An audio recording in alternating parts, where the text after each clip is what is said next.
دوستو، اللہ رب العزت نے آدم علیہ السلام کو اپنے اسماء مبارکہ سکھائے، علم عطا کیا. اور علم یہی کہ اللہ رب العزت نے جو اسماء سکھایا آدم علیہ السلام کو، ان کو یاد کروایا. یاد کرا کے اللہ رب العزت نے فرشتوں سے کہا کہ تم اگر علم رکھتے ہو تو تم بتاؤ. ان سے پوچھے. انہوں نے معذوری کا اظہار کہ ہم نہیں جانتے، ہم اتنا ہی جانتے جتنا تو نے ہمیں بتایا. جب آدم علیہ السلام سے اللہ رب العزت نے ارشاد فرمایا کہ تم سناؤ، تو آدم علیہ السلام نے یہ تمام اسماء مبارکہ آپ کو سنا دیے. اور اللہ رب العزت نے ان علم میں دنیا کا، انبیاء کا، کائنات کا حسن رکھا ہے. تو صرف یہ علم جو ہے یہ ہمیں بتا رہا ہے کہ جو بھی علم آج ہم حاصل کریں، یہ جو بھی بندہ حاصل کرتا ہے، تو اس علم کو یاد کرنے کا مقصد ہے کہ وہ علم ہمارے عمل میں آ جائے.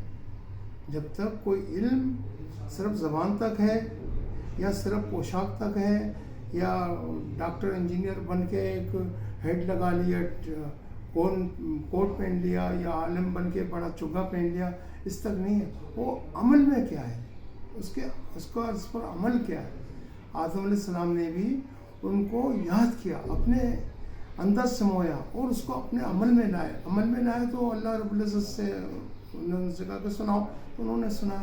تو آج کل کا نوجوان اسی وجہ سے پریشان ہے، یا دنیا اسی وجہ سے پریشان اور برباد ہے کہ ہم نے علم جو ہم نے سیکھا صرف ایک نوٹ کمانے کے لیے، یا اپنی زندگی، یا اپنے گھر بنانے کے لیے، یا اپنی دنیا بگاڑنے کے لیے. یہ دنیا جو ہے مطلب سنوارنے کے بجائے یہ جتنا ناجائز طریقے سے ہم آتے ہیں کہ اس لیے کہ ہم کماتے ہیں، یا اپنی دولت بھرتے ہیں، یا اپنی یہ پیٹ کی آگ کو، دوزخ کو بھرتے ہیں.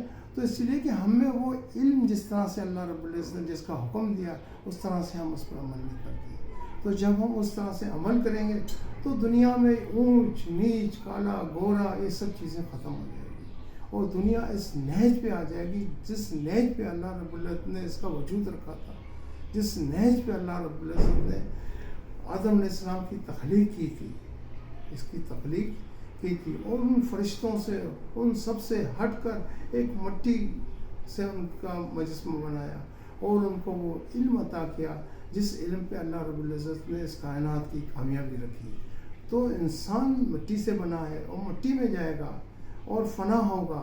تو یہ اسی صورت میں کامیاب ہو کر جائے گا جب تک جو علم اس نے سیکھا ہے اس کو اپنے عمل میں نہیں لائے گا. عمل میں لائے گا تو اس سے ہر چیز کی حقیقت سے آشنا ہوگا.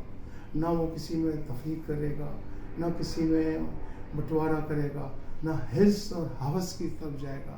یہی وجہ ہے کہ دنیا میں جو مارا ماری، بھائی بھائی کا دشمن بنا ہے، دوست دوست کا دشمن بنا ہے، منافقت ہے.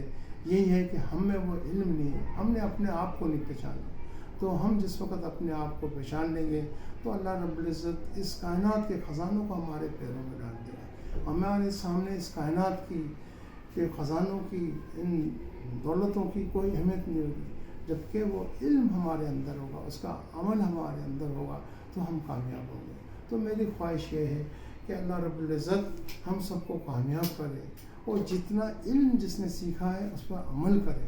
زیادہ ڈگریاں جمع کرنے سے، یا نقل کے رجحان سے اپنے آپ کو ڈاکٹر، انجینئر یا پروفیشن بنانے سے، یا زیادہ مارکنگ سے وہ کامیاب نہیں ہوگا. کامیاب اس وقت ہوگا جب اس میں عمل ہوگا، اس علم کا عمل ہوگا.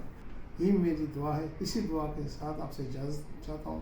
اجازت دیجیے محمد رفیق سنگھو کو، دی براؤ ہسٹری چینل سے. خدا حافظ.